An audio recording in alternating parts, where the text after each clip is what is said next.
பீர்க்கங்காய் கூட்டு எப்படி செய்யலான்னு பார்க்கலாம்.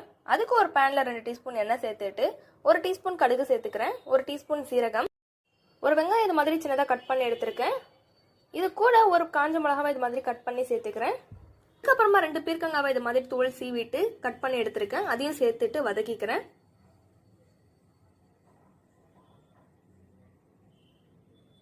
தண்ணி எதுவும் சேர்க்காம நல்லா வதக்கி விட்டுக்கிறேன். இது கூட 1/2 டீஸ்பூன் உப்பு, 1/2 டீஸ்பூன் மிளகாய் தூள், 1/4 டீஸ்பூன் மஞ்சத்தூள், 1 டீஸ்பூன் மல்லித்தூள் சேர்த்துட்டு நல்லா கலந்துக்கிறேன்.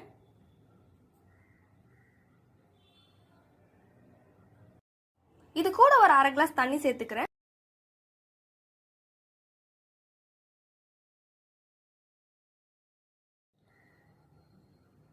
அதுக்கப்புறமா 2 டேபிள் ஸ்பூன் மல்லாட்டை, 1 டேபிள் ஸ்பூன் எள்ளு, கொஞ்சமா தேங்காய், 2 பச்சை மிளகாய் சேர்த்துட்டு அரைச்சி எடுத்துருக்கேன், அதையும் இது கூட சேர்த்துட்டு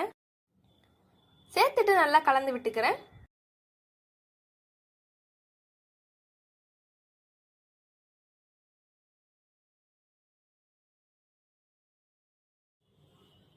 ஃபைனலாக இது கூட கொத்தமல்லி கட் பண்ணி சேர்த்துட்டு கலந்துட்டு எடுத்து சர்வ் பண்ணுங்க. இந்த ரெசிபி உங்கள் வீட்டில் ட்ரை பண்ணி பாருங்கள். பிடிச்சிருந்தா லைக் பண்ணுங்கள். மறக்காமல் சேனலை சப்ஸ்கிரைப் பண்ணிக்கோங்க. தேங்க்யூ.